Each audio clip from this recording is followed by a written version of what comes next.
Iri ni ijwi ry'ubuzima. Namwe murya cyangwa munywa mukore byose guhimbaza Imana. Ijwi ry'ubugingo. Namwe mwe mukiranutse nk'uko so mu ijuru akiranuka. N'ubwenge. Muri byose ubwenge nibwo ngenzi. Say yes for better life.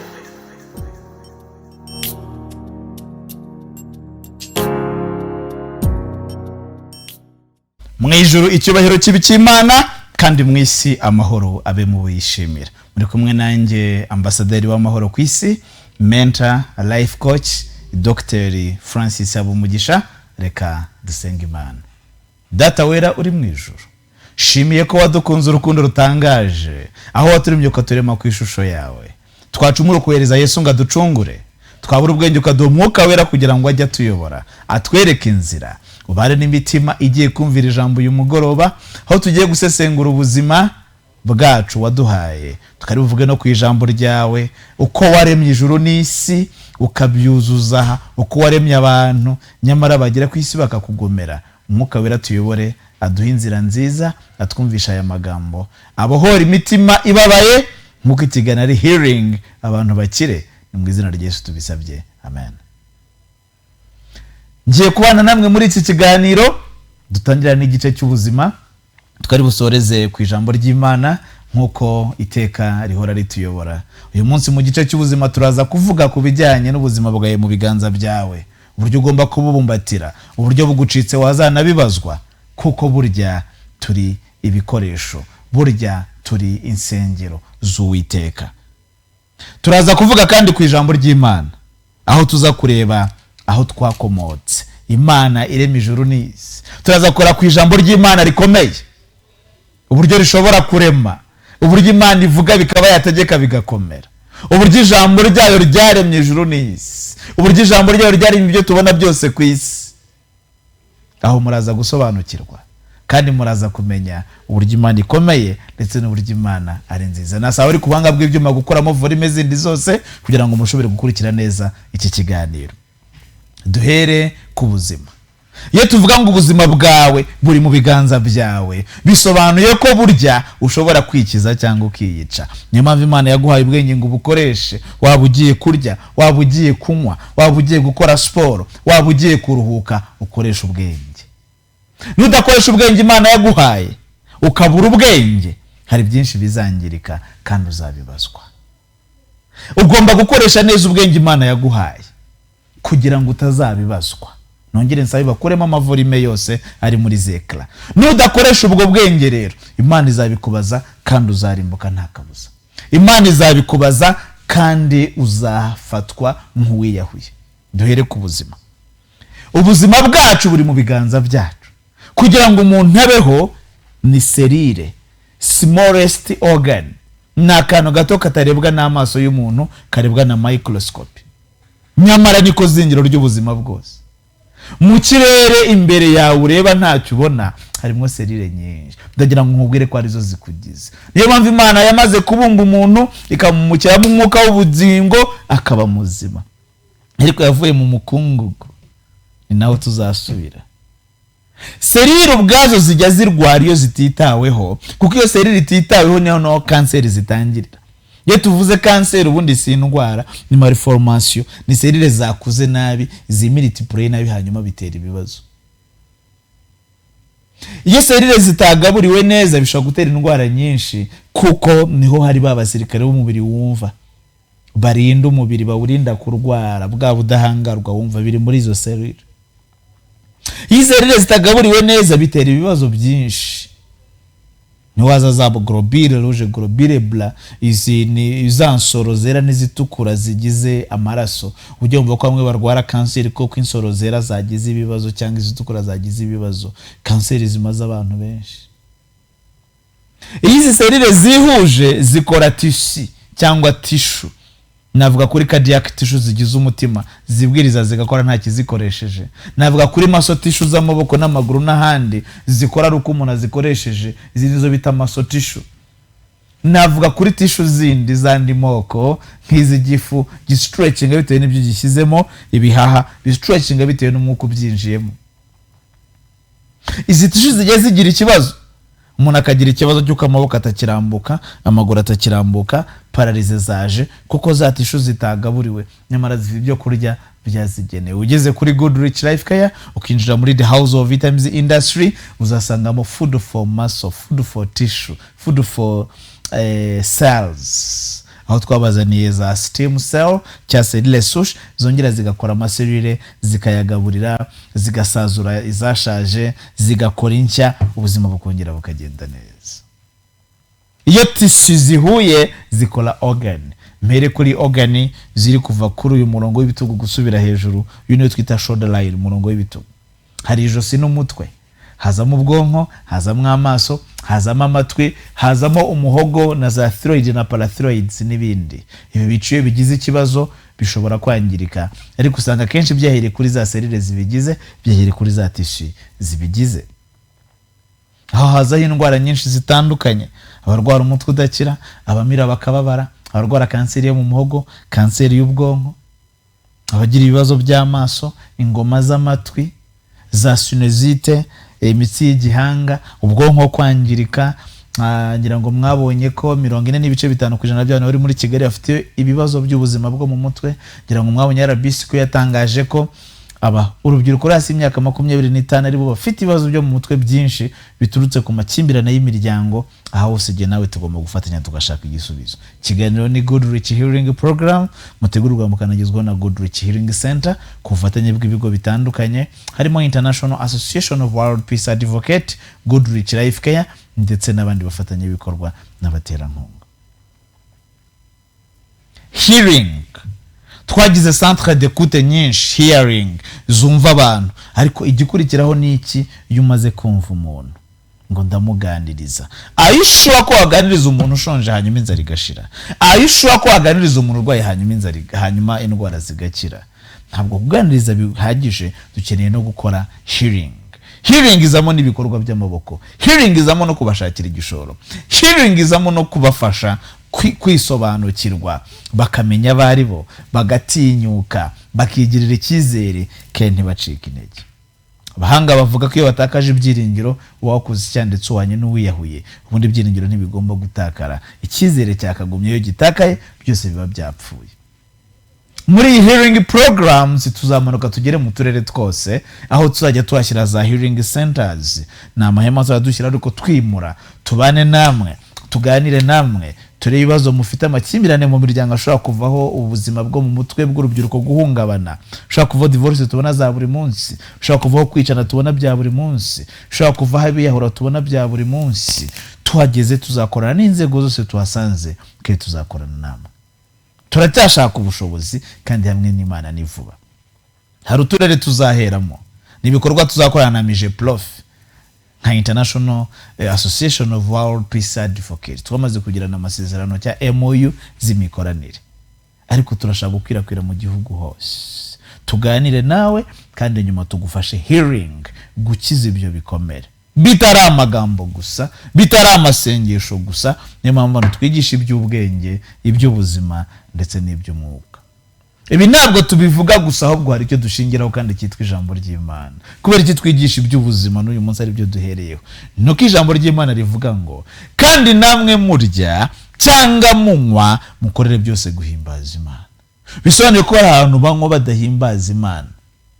Bisigaye ko hari abantu barya badahimbaza Imana. Nurya ukagwa ivutu, nurya ibitera imbaraga nijoro, nunywa ibyo udakwiriye kunywa, nurya isukari utayemerewe, ntabwo imirire yawe irimo guhimbaza Imana. Ndageraho ngo abasenga banyumve, kuko temperance ni ingenzi, kwirinda biruta kwivuza. Ejo nzababwira kuri New Start, imiti 8 mwakabaye mwitaho. New Start, nutrition, exercise, water n'ibindi. Temperance ni ingenzi muri iyo miti 8. Kandi namwe murya cyangwa munywa mukorere byose guhimbaza Imana. Niyo mpamvu iki kiganiro kiza muri ibyo byose. Ntabwo wahiringa rero roho utarahiringa n'umubiri. Never forget.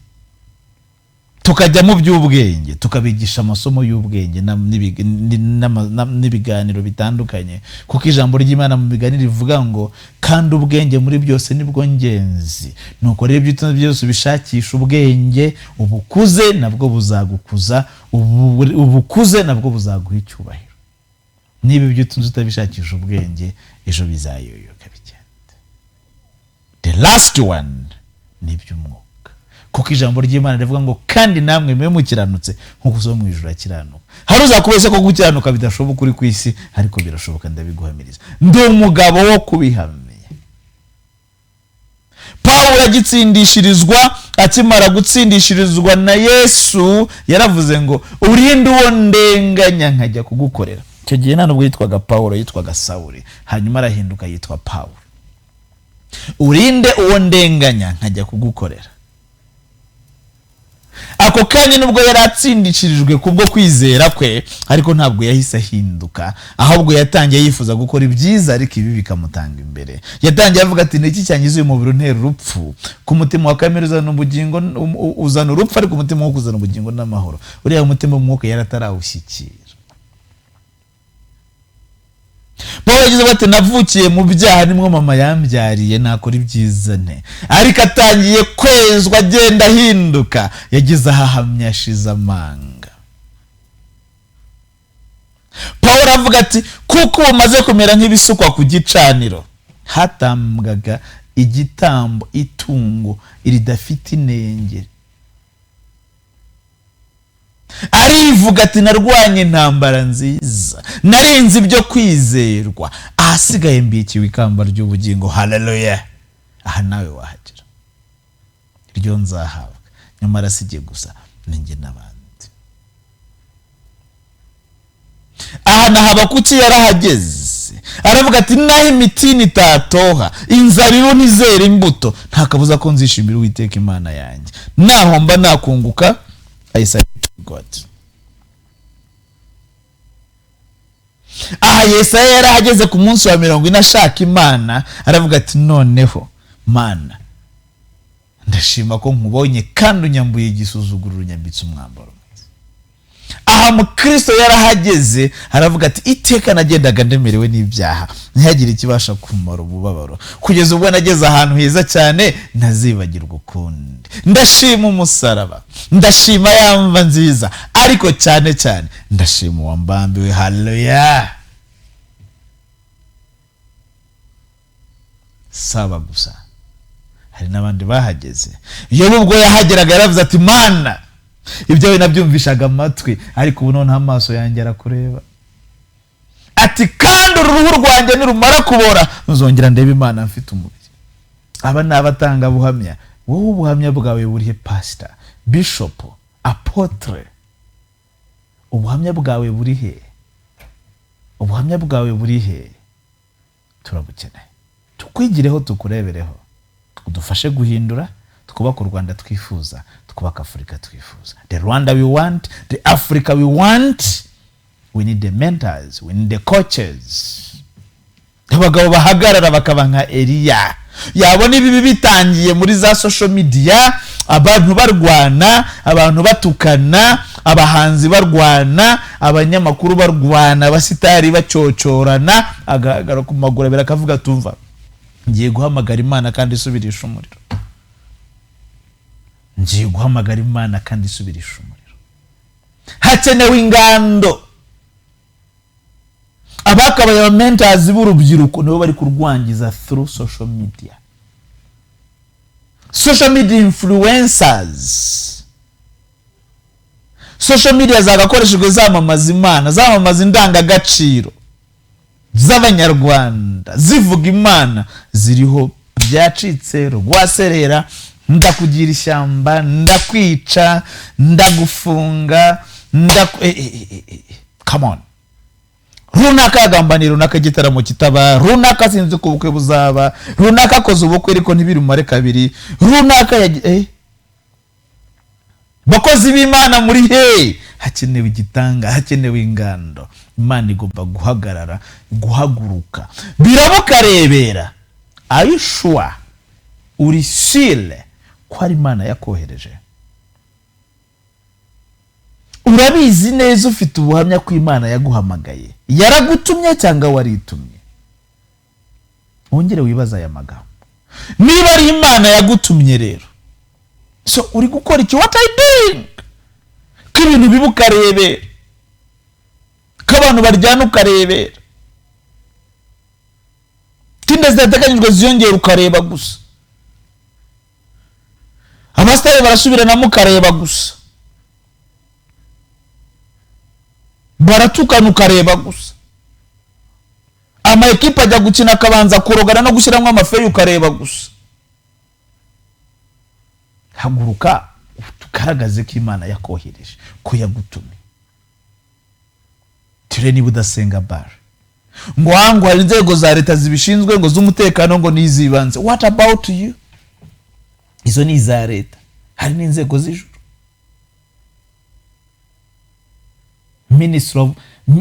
Hari ministeri y'ijuru hagarariye hano ku isi. Senga umwuka kubita bihindure. Haguruka urangurure, haguruka uvuge, haguruka uteshe, hagarara ubereke ko uri kumwe n'Imana. Ntabwo Yesu yabyihanganiraga, yasanga bagura mu rusengero agafata ikiboko agakubita.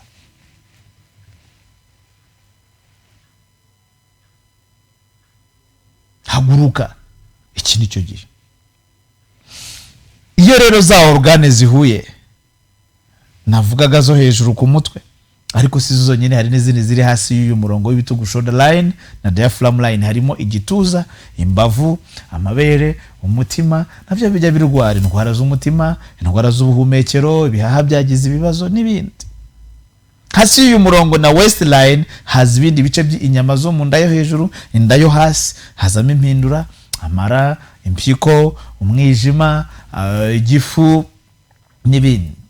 Hasi hari pelvic parts, hazamo imyanya y'imyororokere ku bagabo ndetse no ku bagore. Ku bagabo hakazamo za prostate n'ibindi, ku bagore hakazamo za nyababyeyi n'ibindi. Yizi organe zihuye zikora systeme, urwungano. Niho usanga inzungano zitandukanye. Uyu munsi ndavugaho nke. Munyemerere mere ku rwungano rw'itumanaho ry'umubiri cyangwa se nervous system. Systeme nerve igizwe n'ibice bitatu by'ingenzi. Hari ubwonko, urutirigongo n'uduce dutwara amakuru mu mubiri ariko twita nerve. Iyo warwaye nerve sciatique bifitanye isano no ku bwonko. Iyo warwaye umutwe, umugongo bifitanye isano n'urwungano rw'itumanaho ry'umubiri cyangwa nervous system, systeme nerve. Be careful. Haro warwara umugongo wagize ibibazo bitandukanye kuko ugizwe na pair of nerves. Aha warwara wagira ibibazo by'amanere y'umubiri, wagira ibibazo by'ubwonko na bwa buzima bwo mu mutwe, umubiri ugatangira kwangirika. Ibisubizo birahari bishobora gufasha kuri ibi bice by'umubiri, ubuzima bukagenda neza.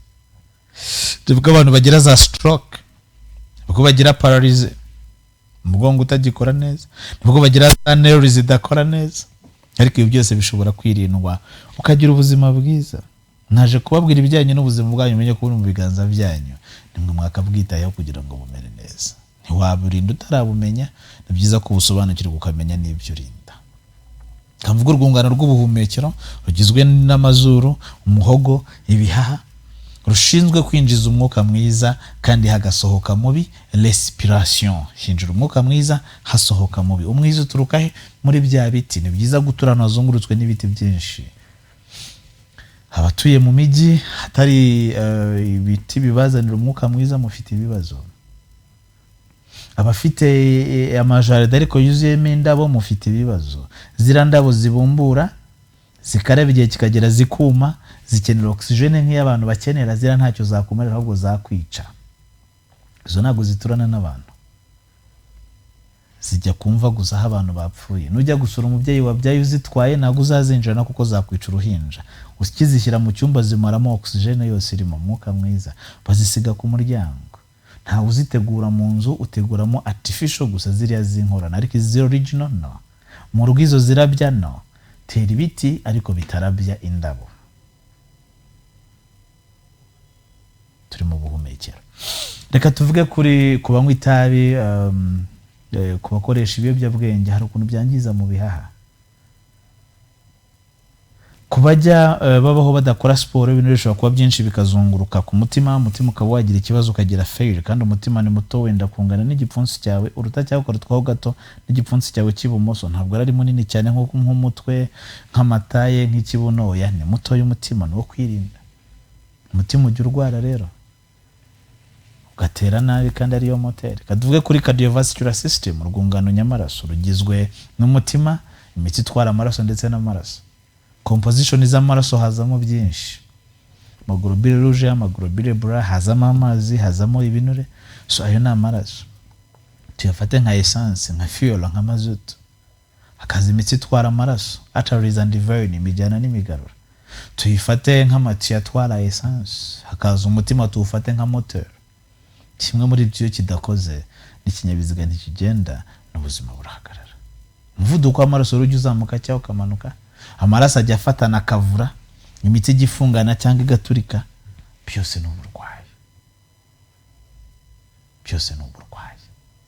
Urwungano rw'inkari, urinary system, rugizwe n'impyiko, uruhago n'imiyoborankari.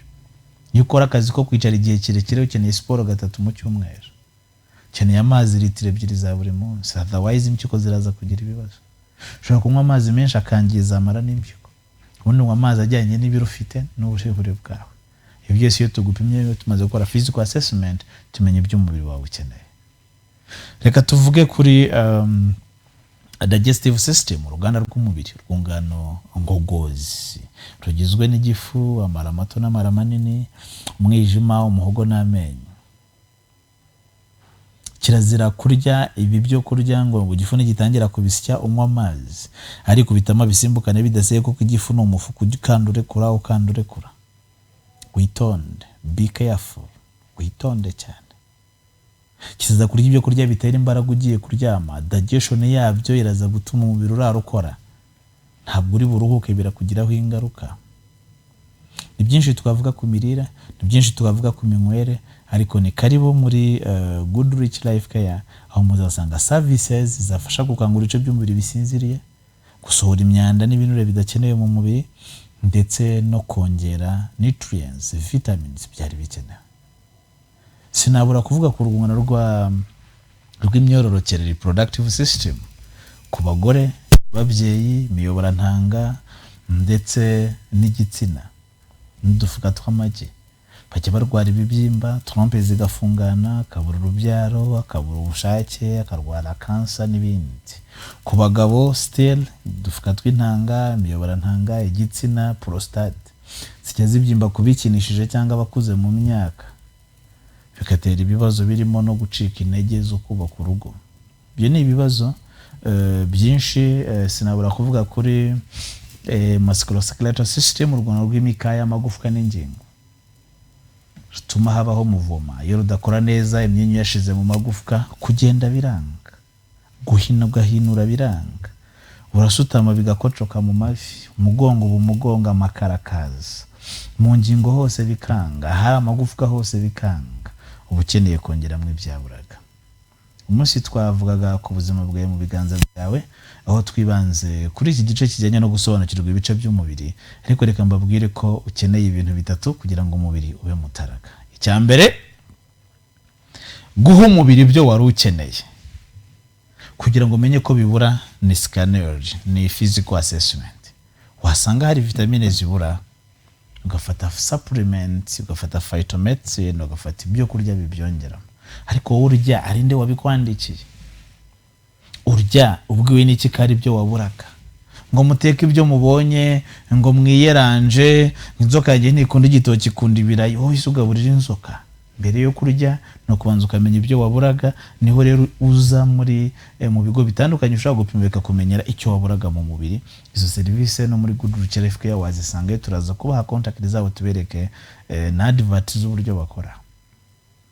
Hari igihe usanga urwaye kuko hari byabaye excess, isukari yabaye nyinshi, acide urique zabaye nyinshi, uburozi ni bwinshi mu mubiri, ubwo warozwe, byavuye mu myuka wahumetse, ingaruka z'ibyo wariye bitari byiza, ingaruka z'imiti myinshi wanyoye yo kwa muganga. Si ibyo gusa, hari igihe usanga n'ibinure byabaye byinshi, cholesterol zabaye nyinshi. Si ibyo gusa, hari igihe usanga amasukari yarenze igipimo, body detox hydrotherapy machine ni icyuma ujyamo kigakamura iyo myanda yose, ntahandi wagisanga atari muri Good Rich Life Care. Hari abatwigana ariko bagafata ibintu biraho bagatogosa, ariko iyi miti irimo imyunyu iva mu nyanja, iva muri byo bita Dead Sea, iyo bita bath mineral salt, iva muri Dead Sea mu nyanja ipfuye. Izi essential oils zabigenewe kumenya composition uko zivangwa n'ibigenda ingaruka ku mubiri, ntahandi usibye iwacu. Hari uzasanga bahiye ibyatsi bakuryamishemo, hari uzasanga bakuvangiye ibintu biraho, ariko you need a specialist in hydrotherapy. Turahari kugufasha. The last one, hari usanga ibice by'umubiri bisinziriye ukeneye ko bikanguka. Ni kenshi ujya kwa muganga bakabura indwara bagasanga urwaye negative, nyamara ukabona uraremba. Ni kenshi uzasanga umuntu yabuze amaraso kandi arya ibyongera amaraso. Ni kenshi uzasanga umuntu atabyara ariko nibapima bamubwire ngo turabona uri muzima ntituzi impamvu utabyara. Aba rero nta kindi, ni ibice by'umubiri byabaye inactive, byabaye weak, bikeneye gukangurwa. Fitness machine, imashini zikangura ibice by'umubiri bisinziriye. Katujye muri Good Rich Life Care tubereke izi mashini uko zikora zikangura umubiri, tubereke izi mashini zisohora imyanda uko zikora, tubereke izi supplements zitandukanye mukeneye. Turagaruka twerekeza ku gice cya kabiri kijyanye n'ijambo ry'Imana, aho tuzakora amagambo avuga ngo Imana irema. Imana irema niyo topic tuza kugaruka tuvugaho, aho turi busome mu itangiriro igice cya mbere. Turakomeza tubana kugira ngo tumenye imbaraga y'Imana, uburyo yanemesheje ijambo ryayo, ndetse na bya bimera tuvuga bigomba kuvamo ya miti naturelle ikavura abantu. Ntitwihutire inshinge, ntitwihutire kubaga, ntitwihutire amaserumu, ntitutegereze kuremba ngo tujye kuri ya miti ishobora kugira ingaruka, ahubwo tukirinda mbere dukoresha ubuvuzi nk'ubu buri naturelle. Murakoze, turaje mu kanya.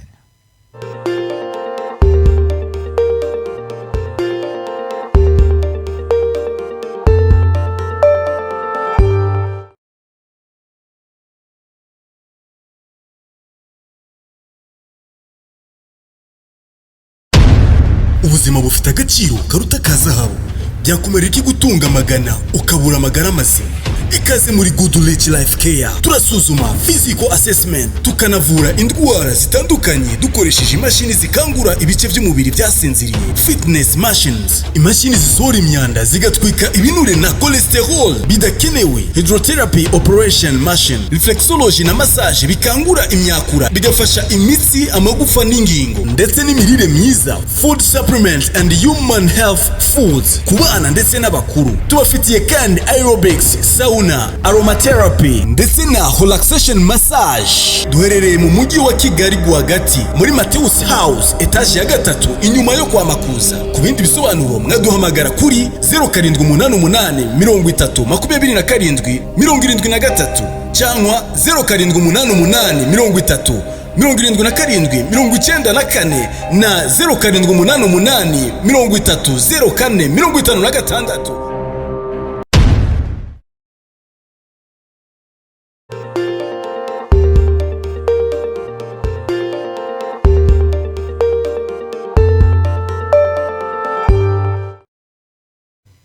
Mu ijuru icyubahiro kibi cy'Imana, kandi mu isi amahoro abe mu bayishimira. Ambassador Dr. Francis amahoro aganze, nk'umuntu ushinzwe amahoro ku isi, Global Peace Ambassadors. Iyo ndi aha amahoro atari, mba mpinda umushyitsi. Ndabifuriza kugira amahoro yo mu mutima, kuko ntabwo amahoro yaba ku isi ataraba mu mutima w'umuntu. Ubanza kugira amahoro, hanyuma nawe ukayaha bagenzi bawe. Ntabwo watanga icyo udafite. Wahabana amahoro utayafite se? Ntabwo umuntu yatanga icyo adafite. Dusengera abayobozi bacu batuyobora mu nzego zitandukanye z'igihugu bagira amahoro, nabo baha abaturage amahoro. Igihe cyose batayafite, natwe nta mahoro tuzagira. Dusengera abapasitoro bagira amahoro, igihe cyose batayafite, natwe ntabwo bazayaduha. Dusengera abagabo bacu bagira amahoro, dusengera abagore bagira amahoro, dusengera abana bagira amahoro. Amahoro adahari n'umwiryane gusa uzaba uhari. Uzajya ukubita kuri social media uzi ko wari ugiye kubona ibyiza uhure n'umuriro waka. Basigaye batwika nabo bagashya, bahakongora nabo bagakongoka. Katuri imbaraga y'Imana ikomeye yakoresheje mu kurema. Mwitangirira igice cya mbere duhere ku murongo wa mbere. Imana irema ijuru n'isi n'ibirimo byose. Ndagira ngo hamusobanukirwe Imana iyo ariyo, Imana ya Francis. Ntimukayite Imana y'Abayisirayeli, ni Imana yawe, ni Imana yanjye. Hariho n'abanye bakritika ngo dore Isirayeli gukoresha ibibombe nyamara twe turakiringira Imana yabo. Ndagira ngo ubwire ko hari Imana yanjye, hari Imana yawe, hari Imana wabonye cya gihe ushobora guhagarara nawe ugahamya. Twahamagara ubuhamya nawe ukabutanga buti hari umunsi nabonye Imana, inshuti n'abavandimwe bamvuyeho, abakomeye niringiraga bandetse. Hari umunsi nabonye Imana yankuye ahantu ntashobora gukurwa n'umuyobozi uwo ari we wese. Hari umunsi nabonye Imana yankuye ahantu ntakurwa n'imbundi iyo ari yo yose. Hari umunsi Imana yarwanye ikoresha imbaraga ziruta ibifaru byose bibaho ku isi, mbona imbaraga y'Imana. Katurebe Imana itangiriye igice cya mbere, duhere ku murongo wa mbere. Mbere na mbere Imana yaremye ijuru n'isi. Isi yari itagira ishusho, yariho ubusa busa. Umwijima wari hejuru y'umuhengeri, maze umwuka w'Imana yagendagendaga hejuru y'amazi. Murongo wa gatatu. Imana iravuga iti habeho umucyo, umucyo ubaho. Imana ibona ko umucyo ari mwiza, Imana itandukanya umucyo n'umwijima. Murongo wa gatanu. Imana yita umucyo amanywa, umwijima wita ijoro. Buragoroba buracya, uwo ni umunsi wa mbere. Isi turayizi, tunemera kwibaho, kandi ni Imana yayiremye. Ariko iyo abantu bavuze ijuru, abantu barishidikanya ntibemere ko rinabaho, nyamara Imana yaremye ijuru n'isi. Iyo bavuze ijuru utekereza hariya hejuru ureba mu bicu, nyamara iyo ugiye mu ndege ukagera hejuru ya biriya bicu, ureba hejuru ukabona ibindi bicu, no hasi ukabona ibindi bicu. Ijuru rero ntabwo ari hariya hejuru tubona, nta nubwo tuzi aho riherereye, ariko tuzi ko ijuru rihari, kuko Imana iremye ijuru n'isi. Kandi ijuru ni ahantu nk'uko n'isi ari ahantu. Isi ni ahantu tugendagenda twese. Isi ni ahantu tuzi imiterere yaho. Isi ni ahantu haba abantu. Isi ni ahantu, n'ijuru rirahari, nubwo tutaramenya ngo haba iki, ibiremwa bihari bimeze bite, ariko Imana yaremye ijuru n'isi. Ntabwo tuzi ngo ikinini ni ikihe, ariko ndakeka yaba ari ijuru, ariko Imana yaremye ijuru irema n'isi. Imana iri mu mucyo, irema n'umwijima. Umwijima wita ijoro, umucyo wita amanywa. Burira buracya, uwo ni umunsi wa mbere. Ariko n'Imana yabiremye iri mu buryo bizajya bibisikana, umucyo n'ijoro, amanywa n'ijoro, umucyo n'umwijima. Abahanga bajya bagerageza gukora, bagakora vandarateri y'imodoka n'uburyo izajya yikaraga, ariko hari igihe ibisobanya ikajya mu cyerekezo kitari cyo, bigakora sirikwe. Hari igihe ihagarara, ariko nta gihe na kimwe byari byapararayizinga ngo iby'Imana yakoze bibusane. Hari amanywa haza ijoro, hari ijoro haza amanywa. Nta na rimwe byari byibeshya ngo habaho amajoro abiri akurikiranye, ijoro rirenze amasaha ryagenewe, never forget. Nta na rimwe byari byaba kugira ngo habeho amanywa bimara icyumweru ari amanywa gusa. Reka. Umukozi w'umuhanga waremesheje ijambo ryayo. Mbere na mbere Imana yaremye ijuru n'isi. Isi yari itagira ishusho, yariho ubusa busa. Umwijima wari hejuru y'umuhengeri, maze umwuka w'Imana yagendajyaga hejuru y'amazi. Umurongo wa gatatu. Imana iravuga iti habeho umucyo, umucyo ubaho. Imana yita umucyo amanywa, umwijima wita ijoro. Buragoroba buracya, uwo ni umunsi wa mbere. Iyo ni Imana igira gahunda, ni Imana umuremyi. Gatandatu. Imana iravuga iti habeho isanzure hagati y'amazi, rigabanya amazi n'andi mazi. Imana irema iryo sanzure, igabanya amazi yo munsi y'isanzure nayo hejuru yaryo, biba bityo. Imana yita iryo sanzure ijuru. Buragoroba buracya, ubu ni umunsi wa kabiri. Imana iremye isanzure,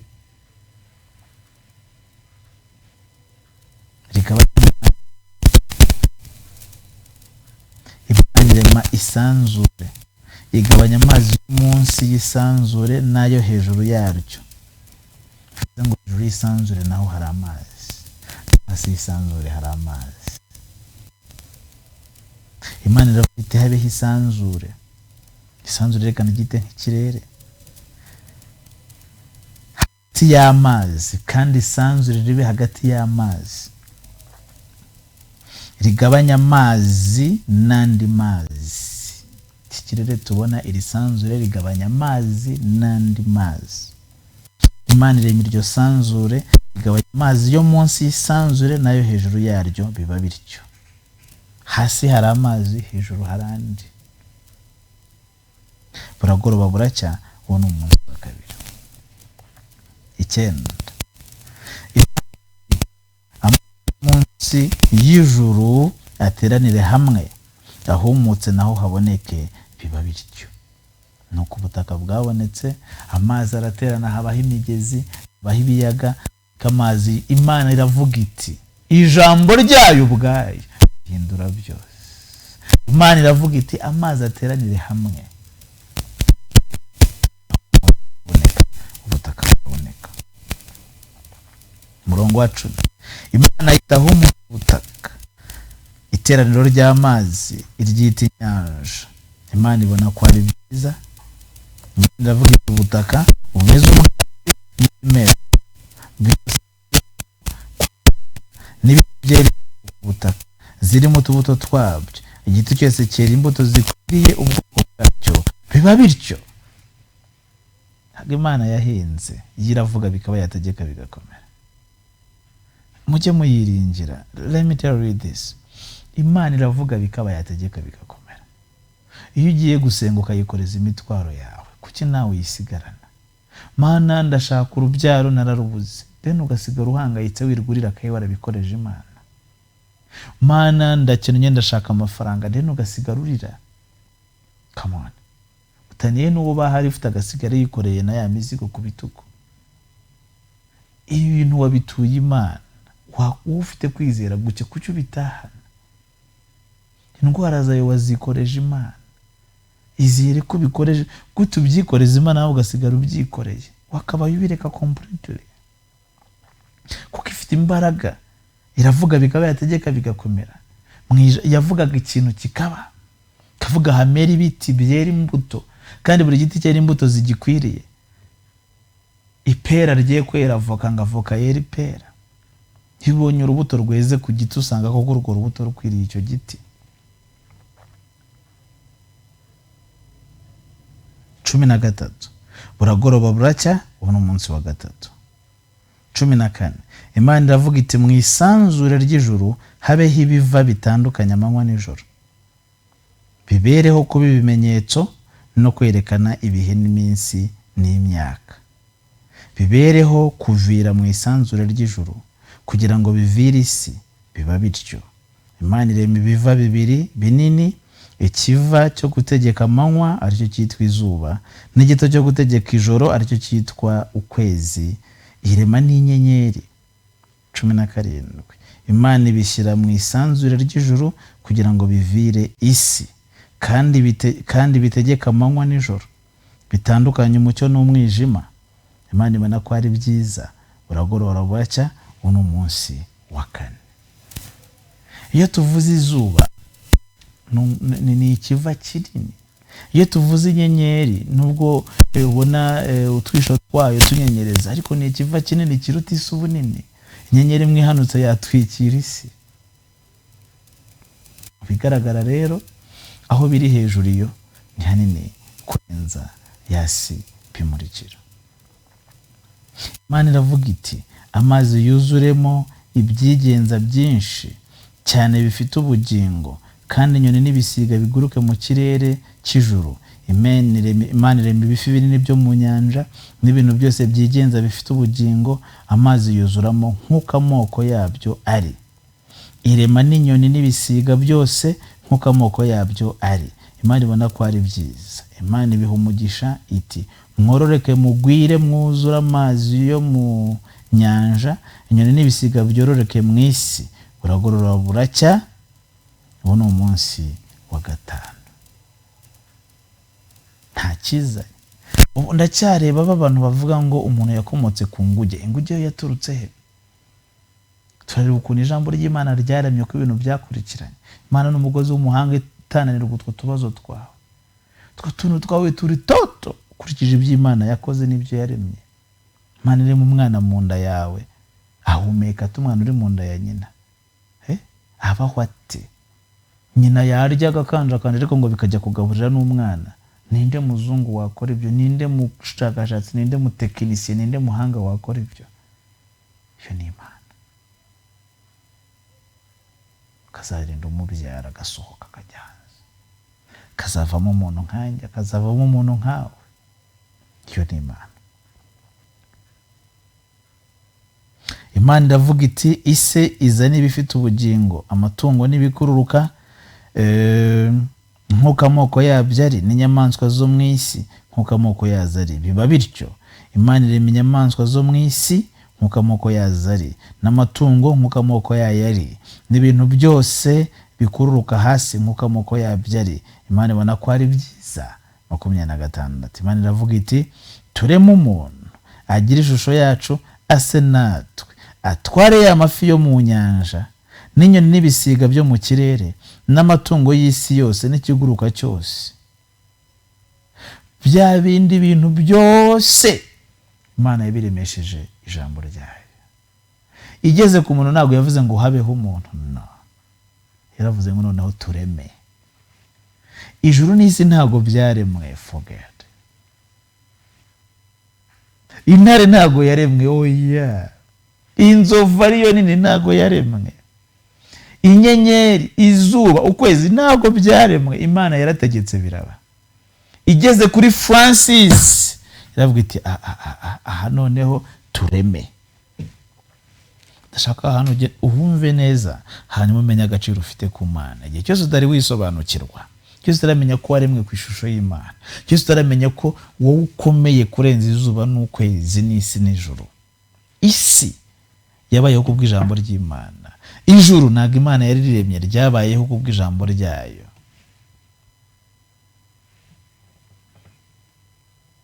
Imana yagiye itegeka bikaba, igategeka bikaba, ikavuga bikaba. Mbere na mbere Imana yaremye ijuru n'isi. Ijuru n'isi Imana yarabiremye, igeze no ku muntu iramurema, ariko ibindi byose yarategetse biraba. Wowe rero urakomeye nk'uko isi ikomeye, urakomeye nk'uko ijuru rikomeye, kuko wowe n'isi n'ijuru nibyo bintu bitatu Imana yaremye. Ibindi byose ni ijambo ryayo. Imana yarategekaga ngo habeho inyanja zikaza, habeho izuba rikabaho, habeho ukwezi kukaza, habeho inyamaswa zikaza nk'uko ijambo ryayo ribivuga. Ariko igeze ku muntu iravuga iti no, reka tureme umuntu. Hari ibintu bitatu rero bikomeye ugomba kuzirikana. Ijuru rirakomeye, isi irakomeye, umuntu arakomeye. Ariko isi yifitiye icyizere, ijuru ryifitiye icyizere. Kuki wowe witakariza icyizere mwana w'umuntu waremwe ku ishusho yayo? Isi ifite imbaraga, ijuru rifite imbaraga, kuko rifashe biriya byose kandi ntabwo bishobora guhanuka. Wowe bite kujegajega, ko nta cyizere wifitiye, ko wihebye? Imana iravuga iti tureme umuntu agira ishusho yacu ase natwe. Imana yari ifite abo bafatanyaga kurema. Ni ubutatu butagatifu, ni Imana Data, ni Imana Umwana ari we Yesu, ni Imana Umwuka Wera. Tureme umuntu agira ishusho yacu ase natwe, batware amafi yo mu ngera n'inyoni zo mu kirere. Nubwo ugiye gutwara amafi yo mu ngera, ariko harimo ifi yakumira bunguri, ariko ugiye gutwara ya mafi, ugiye gutwara za nyoni, ugiye gutwara za ngona zo mu mazi, ugiye gutwara za mvubu.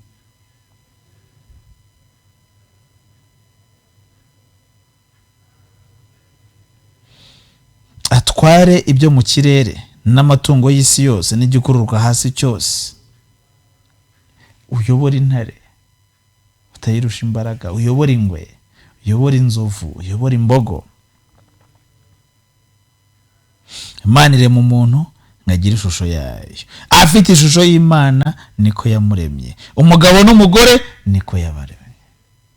Ndagira ngo usobanukirwe aho waturutse, usobanukirwe n'agaciro ufite. Nushaka kuba waravutse ejo ubugize umunsi umwe cyangwa umaze ukwezi uvutse, waremwe ku ishusho y'Imana. Waremwe mu nda ya mama wawe uravuka.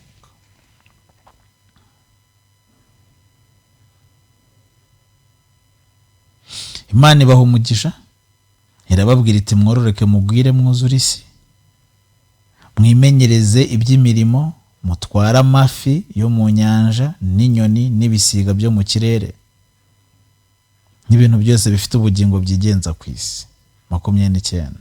Kandi Imana irababwira iti dore mbahaye ibimera byose byera imbuto biri mu isi byose, n'igiti cyose gifite imbuto ziri mu tubuto, ngo bizabe ibyo kurya byanyu. Ntabwo yabahaye inyama, ntabwo yabahaye amafi, ntabwo yabahaye amatungo, yabahaye ibimera.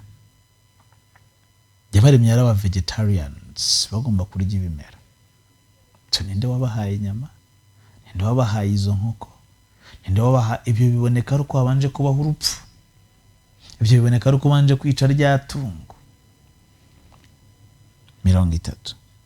Kandi inyamaswa yose yo mu isi n'inyoni n'ibisiga byo mu kirere n'ikintu cyose gikururuka ku isi gifite ubugingo, mbihaye ibimera bibisi byose ngo bibe ibyo kurya byabyo, biba bityo. 31. Imana ireba ibyo yaremye byose nuko byari byiza cyane, buragorora buracya, uwo ni umunsi wa 6. Reka imbaraga y'Imana y'Irema tuyisoreza aha, ariko byibura nkweretse ishusho y'aho ibiri ku isi byaturutse, y'aho ijuru ryaturutse, y'aho umuntu yaturutse.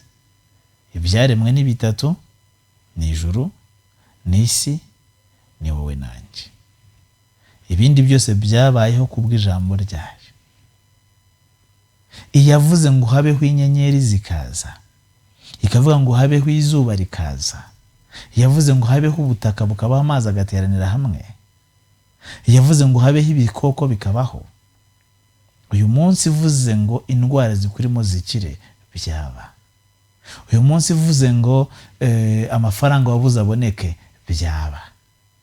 Uyu munsi ivuze ngo umwanya wabuze, ishuri wabuze riboneke, byaba. Uyu munsi ivuze ngo icyubahiro wirwa uharanira ko bakubaha ubirwanira, ibivuze gusa byaba. Iby'Imana yavuze birasohora. Ni Imana ivuga bikaba, yategeka bigakomera. Ni Imana itabara itabanje gusaba ibisobanuro. Dusenge. Data wera uri mu ijuru, tubonye ko ijambo ryawe ryaremye byinshi. Ongera uvuge, ongera utegeke, ongera uvuge ibyiza ku mitima y'abakurikiye iki kiganiro, hanyuma ibyari byaraniranye bishoboke. Ugira ureme bundi bushya ibyiringiro muri bo, baremera ibijyanye n'ibyifuzo byabo, kandi nabo bazagukorera umurimo mu izina rya Yesu, amen. Turabashimiye mu mwabanye natwe muri iki kiganiro, tubutse ko gisoza 5:00. Turakomezanya n'ubundi n'indirimbo ndetse n'amagambo y'ubuzima akomeza bereka uburyo mwagira ubuzima bwiza. Tuzongera duhure ku munsi w'ejo n'ubundi 3:00 kugera 5:00. Uyu munsi twaganiriye ibintu bibiri ku by'ubuzima. Twabonye ibice bigize imibiri yacu, ndetse tubona ko imibiri yacu ari insengero z'Uwiteka. Tubona ko ubuzima bwacu buri mu biganza byacu. Igice cya kabiri twabonye ku Imana Irema, tubonye ko Imana iremye ibintu bitatu: ijuru, isi ndetse n'abantu, hanyuma ibindi byose ikagitegeka bikaba. Tumenye rero ko Imana ivuga bikaba, yategeka bigakomera. Kadusaba itegekere mu bugingo bwacu, itegekere muri twe, ibyananiranye bishoboke, ibyahagamye bihagamuke, ibyapfuye bizuke, kandi irabishoboye. Mukomeze mugubwe neza, Imana ibarinde n'ahejo. Bye. Iri ni ijwi ry'ubuzima. Namwe murya cyangwa munywa, mukore byose guhimbaza Imana. Ijwi ry'ubugingo. Namwe mwe mukiranutse nk'uko so mu ijuru akiranuka. N'ubwenge. Muri byose ubwenge nibwo ngenzi. Say yes